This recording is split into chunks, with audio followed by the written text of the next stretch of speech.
যুগে যুগে ওসমান হাদিরা ঘরে ঘরে জন্মায় না, ওসমান হাদিরা জেলায় জেলায় জন্মায় না, প্রতি বছর জন্মায় না, কিন্তু এরা আমাদের যুবকদের জন্য শিক্ষা, আমাদের সবার জন্য শিক্ষা, অনুপ্রেরণা। কিভাবে ক্ষুদ্র গণ্ডির ঊর্ধ্বে উঠতে হয়, কিভাবে ক্ষুদ্র চিন্তার বাইরে যেতে হয়, কিভাবে ভয়ের কালচারা সংস্কৃতির দেয়ালকে প্রাচীরকে ভেঙে দিতে হয়, এটা শেখানোর মতো মানুষ ঘরে ঘরে হয় না। মুসলমানের সম্মান নিহিত আছে দুইটা জিনিসের মধ্যে, এক মৃত্যুর ভয়কে জয় করা, দুই দুনিয়ার মোহের ঊর্ধ্বে উঠা। বেঁচে থেকে কি হবে? বেঁচে থেকে কতকাল বাঁচতে পারবো? 1000 বছর তো বাঁচতে পারবো না, মরতে তো হবেই। তাহলে সে মৃত্যুটা কেন গৌরবের মৃত্যু হবে না? সে মৃত্যুটা কেন সার্থক মৃত্যু হবে না? সে মৃত্যু কেন হাজার হাজার তরুণকে উজ্জীবিত করবে না? সে মৃত্যু কেন বহু মানুষের বিবেককে খুলে দিবে না? সে মৃত্যু কেন অন্যকে অনুপ্রাণিত করবে না? এই মৃত্যু কেমন মৃত্যু, যে মৃত্যু আমার একজন ভীরু মানুষের মতো মৃত্যু হবে? আমি পলায়ন পর হয়ে মৃত্যু কেন বরণ করব? এই মৃত্যুর ভিতরে কি সার্থকতা আছে? এই মৃত্যু তো সবাই বরণ করে, গরু ছাগলেরও তো মৃত্যু হয়। আমি মানুষ, আমি প্রাণী, আমি মুসলিম, আমি আল্লাহ নবীর উম্মত, আমি বড় বড় সাহাবীদের অনুসারী, অতএব আমার মৃত্যু তো অন্য 10 জনের মৃত্যু মতো হতে পারে না। আমি একজন আদর্শবাদী মুসলিম হতে হয়, আমার চোখে মুখে থাকবে দুনিয়া জয় করার স্বপ্ন, আমার চোখে মুখে থাকবে অন্যায়ের বিরুদ্ধে কথা বলার স্বপ্ন, মাজলুম মানুষের পক্ষে কথা বলার স্বপ্ন, অন্যায় অনাচারের বিরুদ্ধে কথা বলার স্বপ্ন। এটা যদি চোখে না থাকে, এই পুরুষত্বের দাম কি? এই মনুষ্যত্বের দাম কি? এই মুসলমানিত্বের দাম কি? এই তথাকথিত ঈমানের পরিচয় নামে অভিনয় করার দাম কি? কোরআনে হাকিমে আমাদেরকে আমাদের রব আল্লাহ সুবহানাহু ওয়া তাআলা যত আদেশ করেছেন, যত নির্দেশ করেছেন, এর মধ্যে যে কয়েকটি নির্দেশকে বারবার বিভিন্নভাবে ঘুরিয়ে ফিরিয়ে আমাদেরকে আল্লাহ তাআলা বিশেষভাবে নির্দেশ করেছেন, সতর্ক করেছেন, সে বিষয়গুলোর অন্যতম হলো ইনসাফ প্রতিষ্ঠা করা। কোরআনে কারিমে ইনসাফ এই বিষয়টিকে কোথাও আদল, কোথাও কিসত, কোথাও অন্য কোনো শব্দ দ্বারা আল্লাহ তাআলা আখ্যায়িত করেছেন, এবং এই ইনসাফ সংশ্লিষ্ট নির্দেশনা কোরআনে কারিমে কমপক্ষে 30 বারেরও বেশি আল্লাহ তাআলা আমাদেরকে দিয়েছেন। আল্লাহ সুবহানাহু ওয়া তাআলা ইরশাদ করেছেন, ওয়াকুনু কাওয়ামিনা বিল কিসত শুহাদা লিল্লাহ ওয়ালাউ আলা আনফুসিকুম। ঈমানদারদের বৈশিষ্ট্য এটি। আল্লাহ তাআলা নির্দেশ করেছেন মুমিনদেরকে যে আমরা যেন ইনসাফ প্রতিষ্ঠাকারী হই, আমরা যেন ন্যায় এবং ন্যায্যতার পক্ষে সব সময় থাকি এবং সেটাকে সমাজে প্রতিষ্ঠিত করে ছাড়ি। এমনকি ন্যায় বা ইনসাফ প্রতিষ্ঠা করতে গিয়ে যদি নিজের বিরুদ্ধেও যায়, আমার গোষ্ঠীর বিরুদ্ধেও যায়, আমি একজন আলিম, কোনো আলিম অন্যায় করেছেন, আমি একজন মুসলিম, কোনো মুসলিম অন্যায় করেছেন, আমি কোনো একটা দলকে অনুসরণ করি, সে দলের মানুষজন অন্যায় করেছেন, নিজেদের বিরুদ্ধে গেলেও যেন আমরা ইনসাফের কথা বলি, আমরা যেন কখনো ইনসাফ থেকে বিচ্ছিত না হই, এই পরিষ্কার নির্দেশনা আল্লাহ তাআলা আমাদেরকে দিয়েছেন। আল্লাহ সুবহানাহু ওয়া তাআলা অন্য আয়াতে বলেছেন, ওয়ালা ইয়াজরিমান্নাকুম শানআনু কওমিন আলা আল্লা তা'দিলু ই'দিলু হুয়া আকরাবু লিত-তাকওয়া। যদি তোমার কোনো শত্রু, ভিন্ন মতাবলম্বী, তোমার মতের বিরুদ্ধের কোনো মানুষও যদি কোনো ইনসাফ এর হকদার হয়, তার ব্যাপারেও যদি তোমার কোনো অবস্থান নিতে হয়, খবরদার ব্যক্তিগত, আদর্শগত বা যে কোনো ধরনের শত্রুতার কারণে কোনো ব্যক্তির প্রতি তোমার দ্বারা যেন জুলুম না হয়। ইনসাফের কথা সবার বেলায় বলতে হবে, শত্রুর বেলায়ও। এমনকি ইনসাফের কথা বলতে গেলে যদি নিজের বিরুদ্ধেও যায়, নিজের বাবার বিরুদ্ধেও যায়, ভাইয়ের বিরুদ্ধেও যায়, তাহলেও এই সততার পরিচয় দিতে হবে। এটা হলো ঈমানের দাবি। দুঃখজনক হলেও সত্য, আজ আমরা যারা নিজেদেরকে ঈমানদার বা মুসলমান বলে পরিচয় দিতে প্রাউড ফিল করি, গর্ববোধ করি, আমরা বেশিরভাগ মানুষ এই জায়গায় আমরা আমাদের সততার পরিচয় দিতে পারি না। এই জায়গায় এসে আমাদের পা পিছলে যায়, এই জায়গায় এসে আমরা আমাদের ন্যায়নিষ্ঠতার জায়গা থেকে আমরা সরে যাই। অথচ আল্লাহ রাব্বুল আলামিনের কাছে প্রিয় পাত্র হওয়ার প্রয়োজনে, আখিরাতে নাজাতের প্রয়োজনে শুধু আমাদেরকে নামাজ পড়লে হবে না। নামাজের পাশাপাশি আমার সামগ্রিক জীবনে ইনসাফ সর্বত্র আমাকে প্রতিষ্ঠা করার সংগ্রাম, প্রচেষ্টা, এটা অব্যাহত রাখতে হবে। আমি যদি জুলুম করি, আমি যদি জুলুমের সমর্থক হই, আমি যদি জুলুমকে সহনীয় বিষয়ে পরিণত করি, আমি যদি জুলুমের ব্যাপারে সোচ্চার না হই, আমি যদি আমার ন্যূনতম দায়িত্বটুকুও পালন না করি, তো আল্লাহ রাব্বুল আলামিন আমাদেরকে সতর্ক করেছেন। আল্লাহ বলেছেন, ওয়ালা তারকানু ইলাল্লাযীনা যালামু ফাতামাসসাকুমুন নার।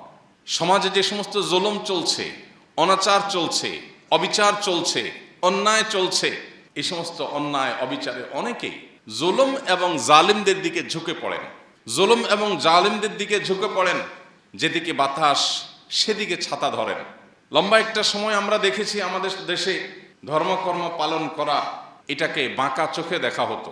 পশ্চিমারা যে ইসলামোফোবিয়া সমাজে সৃষ্টি করেছে, তৈরি করেছে, সেটার প্রভাবে আমাদের দেশেও শিক্ষা প্রতিষ্ঠানে, সরকারি বেসরকারি প্রতিষ্ঠানে, সমাজে সর্বত্র বিভিন্ন ক্ষেত্রে দাড়ি টুপি পরা মানুষ, সৎ নেককার মানুষ, তাদেরকে পর্যন্ত কোণঠাসা করে রাখা হতো এবং মনে করা হতো এটাই স্বাভাবিক।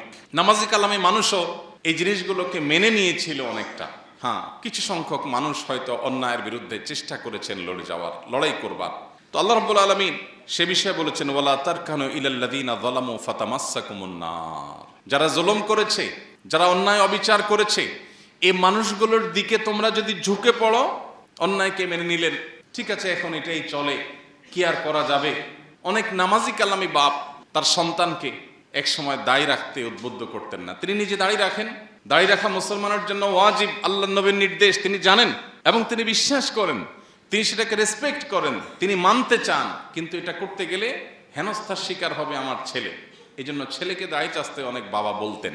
তিনি মুসলিম হিসাবে আদর্শ মুসলিম হতে পারেন নাই যে আমি অন্যায়ের বিরুদ্ধে দাঁড়াবো, কথা বলবো, প্রতিবাদ করব, চেষ্টা করব। বেশিরভাগ মানুষ আমরা এরকম। হ্যাঁ, কিছু মানুষ, কিছু আল্লাহর বান্দা সব সময় অন্যায়ের বিরুদ্ধে সাধ্য অনুযায়ী লড়ে গেছে।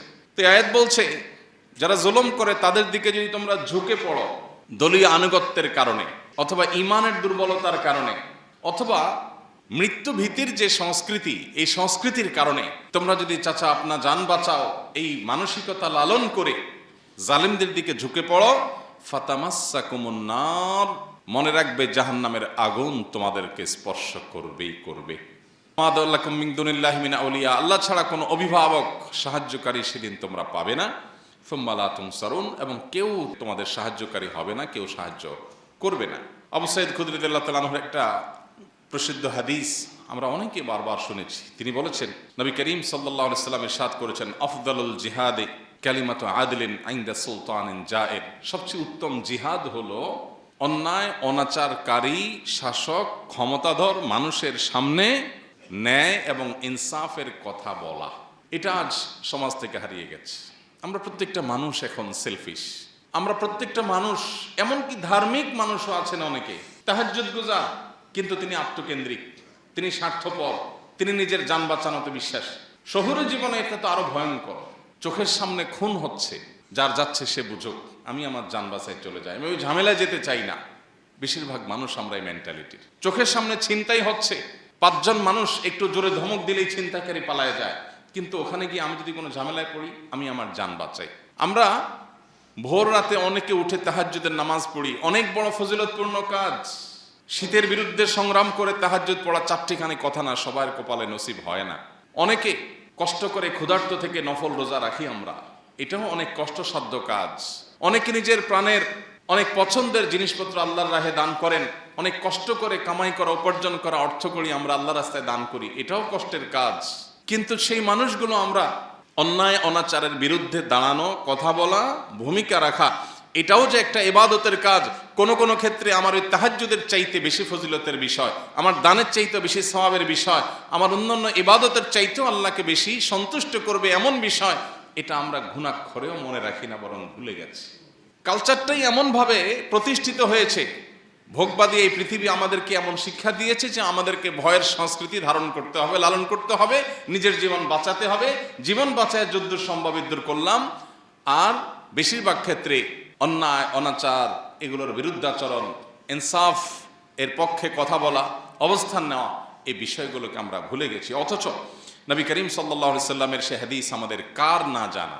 আমরা কে এই হাদিসটি না শুনেছি, যে হাদিসটিতে নবীজি বলেছেন, মান রাআ মিনকুম মুনকারান ফালইউগাইয়িরহু বিয়াদিহি, তোমাদের কেউ যদি কোনো অন্যায় দেখে, সে যেন তার হাত দিয়ে সে অন্যায়কে পরিবর্তন করে দেয়। আর যদি সেটা করতে সক্ষম না হয়, তাহলে সে যেন তার মুখ দ্বারা অন্যায়ের বিরুদ্ধে বলে, সফটলি, নম্রতার সাথে, কোমলতার সাথেও যেন অন্যায়ের বিরুদ্ধে বলে। আর যদি সেটাও করতে না পারে, অন্তত অন্তর থেকে এই অন্যায় পরিবর্তন করবার চিন্তা, সংকল্প, পরিকল্পনা, নিয়ত, এর প্রতি ঘৃণা, এগুলো যেন অন্তত লালন করে। এটুকু হলো ইমানের সর্বনিম্ন স্তর। আর যদি এটুকুও না হয়, আপনার সমাজে অনাচার হচ্ছে, আপনার ব্রুটা পর্যন্ত ভাঁজ হচ্ছে না, কপালে ভাঁজ হচ্ছে না, অন্যায় হচ্ছে, আপনি সেটার বিরুদ্ধে কথা বলা তো দূরের কথা, আপনার মধ্যে কোনো হিতাহিত জ্ঞানটুকু পর্যন্ত নেই, আপনি আপনার নিজেকে নিয়ে ব্যস্ত, তাহলে নিজেকে মুসলিম বা ইমানদার হিসাবে দাবি করবার কোনো নৈতিক অধিকার আমাদের নাই। আজ দুঃখজনক বাস্তবতা হলো আমরা বেশিরভাগ মানুষ এই কাতারের মুসল্লি। আমরা নামাজ পড়ি কিন্তু অসৎ কাজে বাধা প্রদান আমরা করি না। আমরা প্রত্যেকটা মানুষ যদি অন্যায়ের বিরুদ্ধে সোচ্চার হতাম, কোনো জালেম মাথা ছাড়া দিয়ে দাঁড়াতে পারতো না, কোনো আধিপত্যবাদীরা আমাদেরকে গোলাম বানিয়ে রাখতে পারতো না। কিন্তু আমরা যখন স্বার্থপর হয়ে গেছি, আমরা যখন শুধু নিজের জীবন আর পরিবার নিয়ে আমাদের চিন্তা ভাবনা ঘুরপাক খায়, এর বাইরে আমরা ভাবতে পারি না, তখন গোলামি আমাদের জন্য অবধারিত হয়ে গেছে, অপমান আমাদের জন্য অবধারিত হয়ে গেছে, অপরিহার্য হয়ে গেছে। নবী সাল্লাল্লাহু আলাইহি সাল্লাম তার সেই প্রখ্যাত হাদিসে এমনি এমনি বলেননি। একটা সময় আসবে যে সমস্ত জাতিগোষ্ঠীরা, সমস্ত সম্প্রদায়, অন্য ধর্মের মানুষেরা, মানুষ যেভাবে খাবারের টেবিলে বসে চারপাশে ভাগযোগ করে ছিঁড়ে ফুড়ে খায়, তোমাদের মুসলিম জাতিকে সেভাবে ছিঁড়ে ফুড়ে খাবে। কখনো তোমাদেরকে জঙ্গি তকমা দিবে, কখনো তোমাদেরকে মৌলবাদী তকমা দিবে, কখনো তোমাদেরকে বিভিন্ন দেশবিরোধী তকমা দিবে। এগুলো দিয়ে দিয়ে তোমাদেরকে দুর্বল করবে, কোণঠাসা করবে এবং তোমাদেরকে শেষ করবে, ধ্বংস করবে। নিজেদের মধ্যে গ্রুপিং সৃষ্টি করে, মতবিরোধ সৃষ্টি করে, তোমাদের মধ্যে মতভিন্নতা সৃষ্টি করে তোমাদেরকে লাগিয়ে দিবে এবং মুসলমানদের মধ্যে একটা অংশ আরেক অংশের ব্যাপারে দ্বিধাগ্রস্ত হয়ে পড়বে। এরকম যে জটিল অবস্থায় তৈরি হবে, অন্য সম্প্রদায়ের মানুষরা তোমাদেরকে ভোগের বস্তুতে পরিণত করবে, তোমাদেরকে ভেঙে চড়ে খাবে। কেউ কাশ্মীর নিবে, কেউ ইরাক নিবে, কেউ সিরিয়া নিবে, কেউ আফগানিস্তান নিবে, কেউ আফ্রিকা নিবে। ভাগযোগ করে সবাই তোমাদেরকে যখন লুটপাট করে খাবে, এমন একটা সময় আসবে। নবীজিকে সাহাবীরা বলেছেন, ইয়া রাসূলুল্লাহ আবি কিল্লাতি নাহনু ইয়াউমাইদিন, সেদিন কি আমাদের সংখ্যা অনেক অল্প হবে, সেজন্য দুরবস্থা হবে? নবীজি বলেছেন, না, বাল আনতুম ইয়াউমাইদিন কাসীর, বরং সেদিন তোমাদের সংখ্যা হবে অনেক। দুনিয়াতে কোটি কোটি মুসলমান থাকবে, ওয়ালাকিন্নাকুম গুসাউন কাগুসাইস সাইল, কিন্তু বানের পানির উপরে খড়কুটা যেরকম ভেসে যায়, তোমরা সেরকম খড়কুটার মতো হবে। তোমরা আদর্শহীন মুসলিম হবে, নামে মুসলমান ধারণ করবে, নামাজ পড়াটাকেই শুধু ইসলাম বানিয়ে নিবে, অন্যায়ের বিরুদ্ধে কথা বলাকে তোমরা কোনো ভালো বিষয় মনে করবে না। নবীজি বলেছিলেন সেদিন তোমাদের এই পরিণতির দুটি কারণ থাকবে, এক হুব্বুদ দুনিয়া, দুই কারাহিয়াতুল মাউত। তোমাদের মধ্যে দুনিয়ার মোহ অনেক বেশি হয়ে যাবে।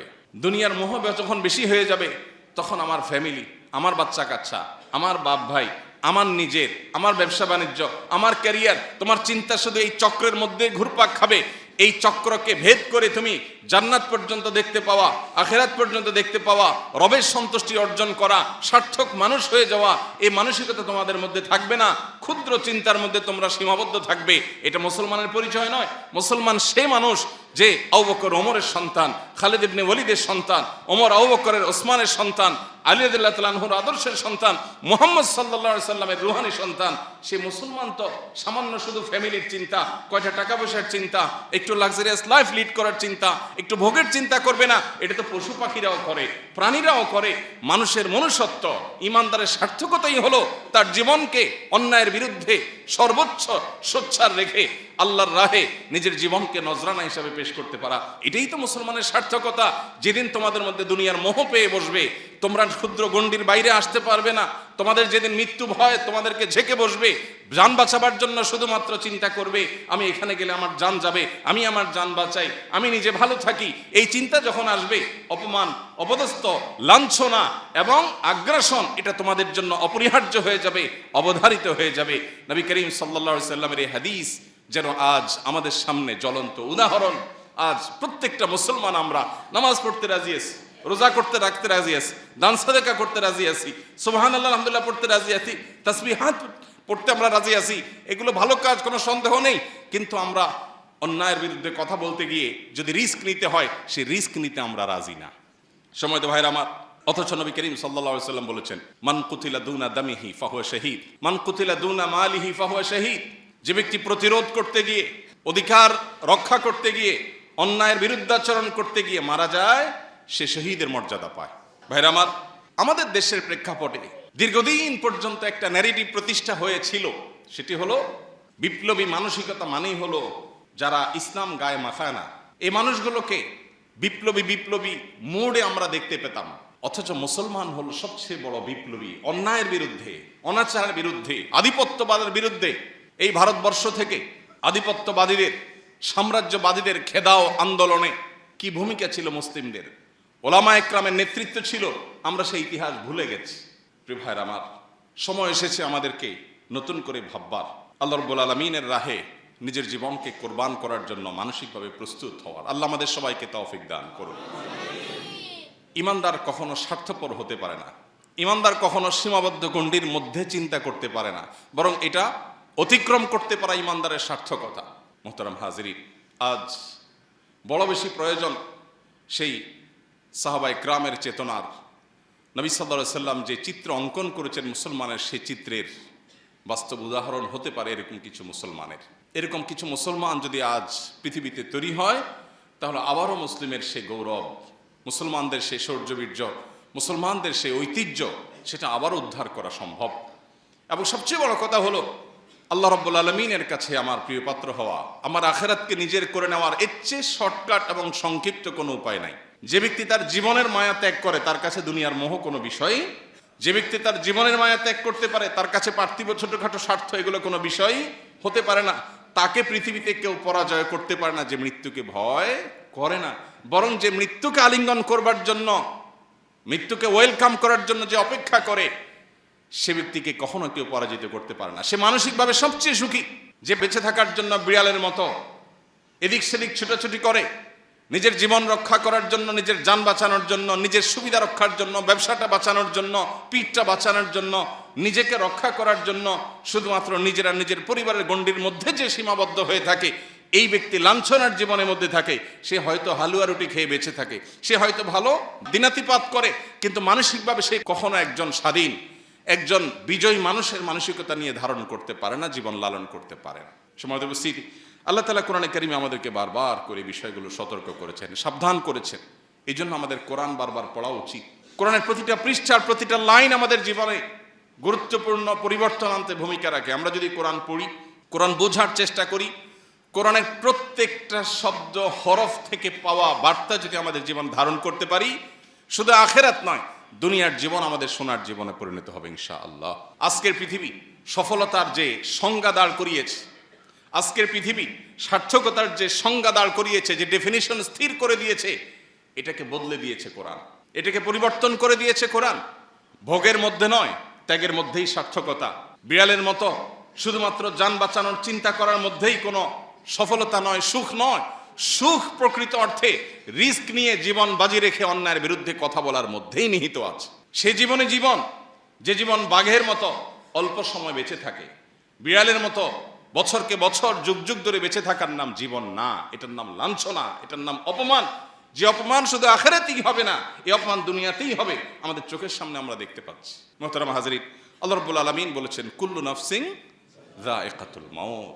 প্রতিটা প্রাণীকে মৃত্যু স্বাদ আস্বাদন করতে হবে, প্রতিটা প্রাণীকে মারা যেতে হবে।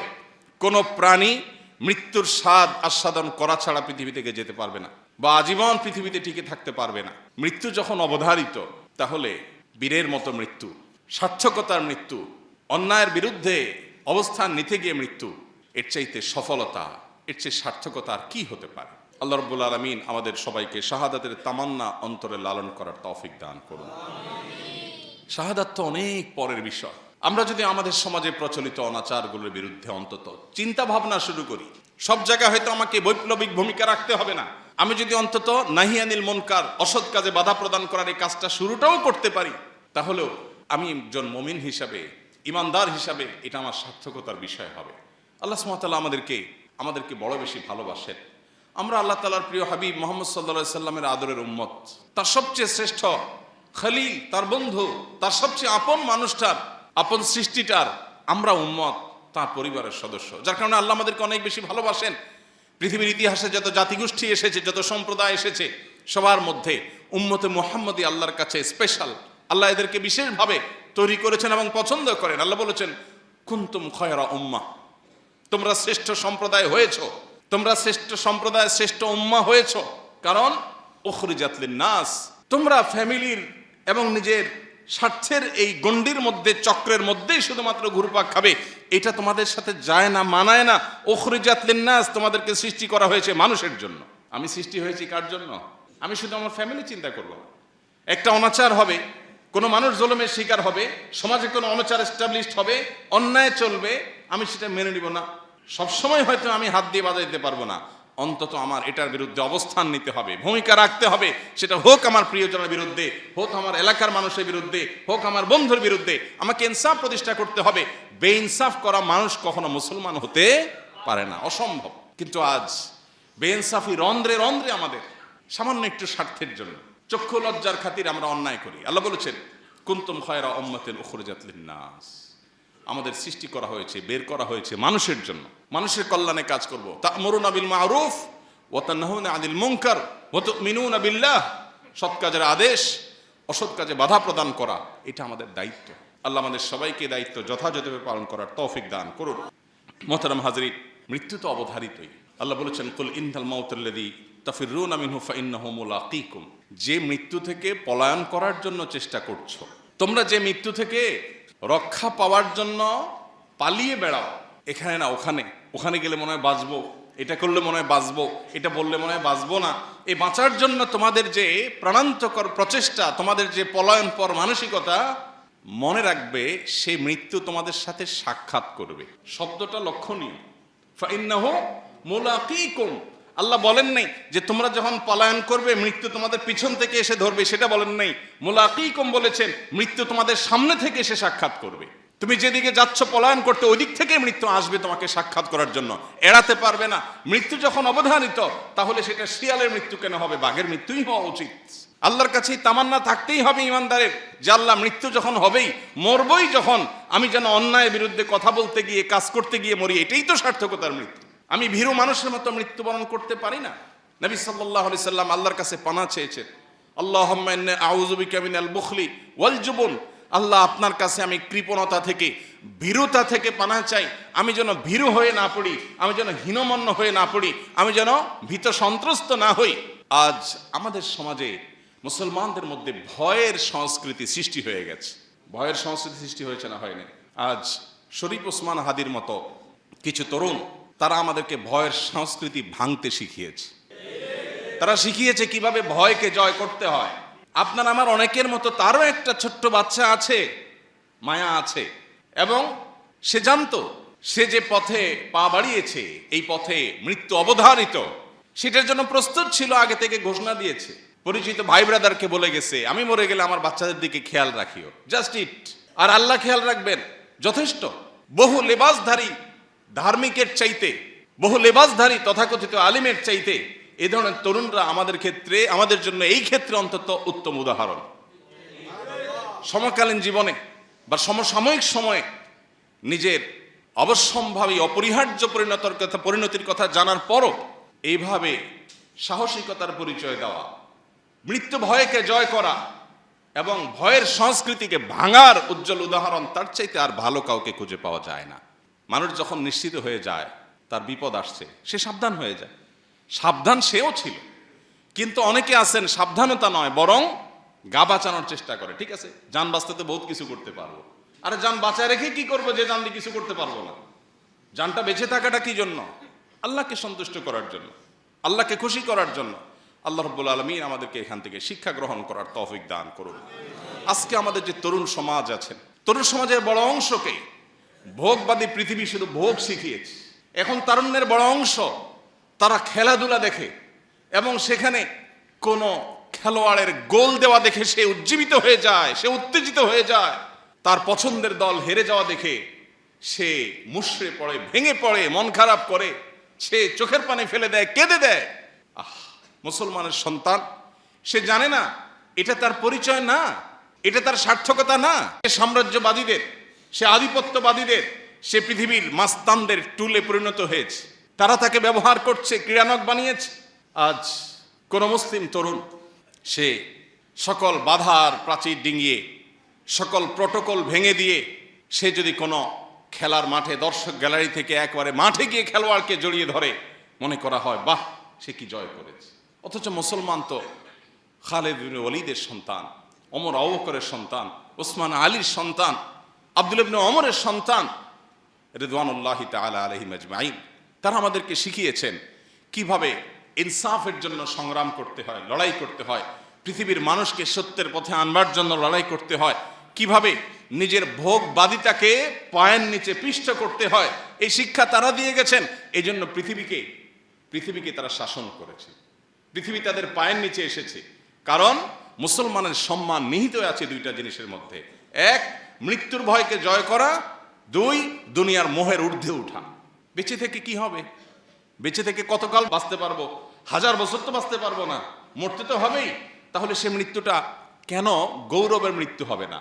সে মৃত্যুটা কেন সার্থক মৃত্যু হবে না? সে মৃত্যু কেন হাজার হাজার তরুণকে উজ্জীবিত করবে না? সে মৃত্যু কেন বহু মানুষের বিবেককে খুলে দিবে না? সে মৃত্যু কেন অন্যকে অনুপ্রাণিত করবে না? এই মৃত্যু কেমন মৃত্যু যে মৃত্যু আমার একজন ভীরু মানুষের মতো মৃত্যু হবে? আমি পলায়ন পর হয়ে মৃত্যু কেন বরণ করব? এই মৃত্যুর ভিতরে কি সার্থকতা আছে? এই মৃত্যু তো সবাই বরণ করে, গরু ছাগলেরও তো মৃত্যু হয়। আমি মানুষ, আমি প্রাণী, আমি মুসলিম, আমি আল্লাহর নবীর উম্মত, আমি বড় বড় সাহাবীদের অনুসারী। অতএব আমার মৃত্যু তো অন্য 10 জনের মৃত্যু মতো হতে পারে না। আমি একজন আদর্শবাদী মুসলিম হতে হয়। আমার চোখে মুখে থাকবে স্বপ্ন, আমার চোখে মুখে থাকবে দুনিয়া জয় করার স্বপ্ন, আমার চোখে মুখে থাকবে অন্যায়ের বিরুদ্ধে কথা বলার স্বপ্ন, মাজলুম মানুষের পক্ষে কথা বলার স্বপ্ন, অন্যায় অনাচারের বিরুদ্ধে কথা বলার স্বপ্ন। এটা যদি চোখে না থাকে, এই পুরুষত্বের দাম কি? এই মনুষ্যত্বের দাম কি? এই মুসলমানিত্বের দাম কি? এই তথাকথিত ঈমানের পরিচয় নামে অভিনয় করার দাম কি? প্রিয় ভাইরা আমার, আল্লাহ রাব্বুল আলামিন আমাকে, আপনাকে, আমাদের সবাইকে এই যে দুনিয়ার মোহ আর মৃত্যু ভীতি, এই দুইটা জিনিসকে জয় করার তৌফিক দান করুন। আমাদের যাবতীয় সম্মান, আমাদের যাবতীয় ঐতিহ্য, আমাদের যাবতীয় মর্যাদা, এই দুটি বিষয়কে জয় করার মধ্যে নিহিত আছে। আল্লাহ রাব্বুল আলামিন ওসমান হাদিকে শাহাদাতের সর্বোচ্চ মাকাম দান করেন। নবী করিম সাল্লাল্লাহু আলাইহি সাল্লাম বলেছেন, মান আহাব্বা লিকা আল্লাহ আহাব্বাল্লাহু লিকাআহ। যে ব্যক্তি আল্লাহর সঙ্গে সাক্ষাৎ করাকে পছন্দ করে, যে আল্লাহর সাথে দেখা করার জন্য অপেক্ষমান থাকে, যে কখন মৃত্যু হবে আর আল্লাহর সাথে সাক্ষাৎ হবে, নবীজির সাথে সাক্ষাৎ হবে, জান্নাতে যেতে পারবে, এই আকুলতা যার অন্তরে লালন করে, স্বয়ং আল্লাহ তার সঙ্গে সাক্ষাৎ করাকে পছন্দ করেন। স্বয়ং আল্লাহ তার সাক্ষাতের প্রত্যাশী বা সাক্ষাৎ ভালোবাসেন, পছন্দ করেন। কত সার্থকতার জীবন! নবী করিম সাল্লাল্লাহু আলাইহি সাল্লামের জীবনের শেষ মুহূর্তে যখন তার দুনিয়া থেকে বিদায় নেওয়ার সময় ক্ষণ ঘনিয়ে এসেছিল, তখন তিনি বলেছিলেন, আর রফিক আল আলা, আর রফিক আল আলা, অর্থাৎ মহান বন্ধুর সান্নিধ্য আমি আশা করছি, কামনা করছি, চাই, প্রত্যাশা করছি। পিপাসা আল্লাহর সঙ্গে সাক্ষাতের, তৃষ্ণা আল্লাহর সঙ্গে দেখা হওয়ার। সে মৃত্যু কত সার্থকতার মৃত্যু! আর ভীত মানুষের মৃত্যু, বাঁচতে চাই, মরতে চাই না, এটা তো আখিরাতে বিশ্বাসী, জান্নাতে বিশ্বাসী কোনো মানুষের স্বভাব নয়। আমরা বেশিরভাগ মানুষ এই কাতারে, আমরা গায়ে গোতরে মুসলমান, দাবিতে মুসলমান, ইবাদতে আচারে মুসলমান, কিন্তু ভেতর থেকে মুসলমান হয়ে উঠতে পারিনি, ভেতর থেকে মুমিন হয়ে উঠতে পারিনি, আমার অন্তরকে মুসলমান বানাতে পারিনি, আমার নিজেকে ইমানদার বানাতে পারিনি। যদি পারতাম তাহলে মৃত্যু আমার সবচেয়ে প্রিয় জিনিস হতো, কারণ মৃত্যুর পরেই আমার জান্নাত অপেক্ষা করছে। মৃত্যু আমার সবচেয়ে প্রিয় জিনিস হতো, কারণ তারপরে আমার নবীর সাথে সাক্ষাতের সুযোগ তৈরি হবে। মৃত্যু আমার সবচেয়ে প্রিয় জিনিস হতো, কারণ তারপরেই আমার জান্নাতে যাওয়ার পথ সুগম হবে। হাউজে কাউসার আমি পাবো, নবী রাসূলদের সাথে সাক্ষাৎ আমি পাবো, স্বয়ং আল্লাহর সাথে আমি সাক্ষাৎ পাবো। আল্লাহ আমাদের সবাইকে সে মানসিকতা লালন করার তৌফিক দান করুন। আল্লাহ রাব্বুল আলামিন কোরআনে হাকিমে বলেছেন, ওয়ালা তাহসাবান্নাল্লাযীনা কুতিলু ফী সাবিলিল্লাহ আমওয়াতা। যারা আল্লাহর রাহে মৃত্যুবরণ করেছেন, সে মানুষগুলোকে তোমরা মৃত মনে করো না, সে মানুষগুলোকে তোমরা মৃত মনে করো না। বাল আহইয়াউন ইনদা রাব্বিহিম ইউরযাকুন। বরং তারা তাদের রবের কাছে জীবিত। তোমাদের কাছে মনে হতে পারে তার দেহ থেমে গেছে, তার হার্টবিট বন্ধ হয়ে গেছে। সে মৃত নিথর দেহের একজন মানুষ মনে হতে পারে, রবের কাছে তারা জীবিত, রবের সাথে সাক্ষাৎ শুরু হয়ে গেছে এবং তারা আল্লাহর কাছ থেকে রিজিক পাওয়া শুরু করে দিয়েছে। সার্থক সে জীবন, সফল সে জীবন। আল্লাহ রাব্বুল আলামিন আমাদের তারুণ্যকে ভোগবাদী দুনিয়ার এই যে মোহনীয় হাতছানি, এটাকে জয় করবার তৌফিক দান করুন। আমার তরুণ বন্ধুরা, আমার যুবক ভাইয়েরা, আজ পশ্চিমা দুনিয়া, আজ অমুসলিমদের যে সংস্কৃতি আর কৃষ্টি কালচার, এটার প্রভাবে আমরা প্রভাবিত হয়ে আমাদের কাছে ভোগ, মোজ মাস্তি এটাই জীবনে পরিণত হয়ে গেছে। আল্লাহর কসম, ভোগ আর মোজ মাস্তির জীবন জীবন নয়। এই জীবন উপভোগ্য নয়। এটা খুবই সামান্য সময়ের সীমিত আনন্দ আপনাকে দিতে পারে, চূড়ান্তভাবে মৃত্যুর পরের সময় অপেক্ষা করতে হবে না, জীবনেই আপনাকে কুরে কুরে শেষ করবে। আপনি একটা সময় উপলব্ধি করতে পারবেন আমার জীবনের আসলে লক্ষ্যটা কি। ভোগ উপভোগ তো খুব সামান্য সময়ের, পছন্দনীয় খাবার খাচ্ছেন, এটা গলার নিচে নামার আগ পর্যন্ত উপভোগের বিষয়, এরপরে আর উপভোগের কোনো বিষয় নয়। সো এটা কোনো জীবন না। জীবন হলো সংগ্রামের জীবন, জীবন হলো ন্যায়নিষ্ঠতার জীবন, জীবন হলো আল্লাহর দাসত্বের জীবন, জীবন হলো আল্লাহর গোলামের জীবন, জীবন হলো প্রকৃত অর্থে আল্লাহর সামনে নিজেকে সঁপে দেওয়ার জীবন। জীবন হলো ত্যাগের নাম, জীবন ভোগের নাম না। জীবন হলো স্যাক্রিফাইসের নাম, জীবন উপভোগের নাম না। জীবন শুধুমাত্র বস্তুবাদের নাম না, জীবন হলো আখিরাত মুখিতার নাম। আল্লাহ আমাদের সবাইকে সেই জীবন লালন করার তৌফিক দান করুন। যুগে যুগে ওসমান হাদিরা ঘরে ঘরে জন্মায় না, ওসমান হাদিরা জেলায় জেলায় জন্মায় না, প্রতি বছর জন্মায় না, কিন্তু এরা আমাদের যুবকদের জন্য শিক্ষা, আমাদের সবার জন্য শিক্ষা, অনুপ্রেরণা। কিভাবে ক্ষুদ্র গণ্ডির ঊর্ধ্বে উঠতে হয়, কিভাবে ক্ষুদ্র চিন্তার বাইরে যেতে হয়, কিভাবে ভয়ের কালচারাল সংস্কৃতির দেয়ালকে, প্রাচীরকে ভেঙে দিতে হয়, এটা শেখানোর মতো মানুষ ঘরে ঘরে হয় না। আল্লাহ তাআলা আমাদেরকে শিক্ষা গ্রহণের তৌফিক দান করুন।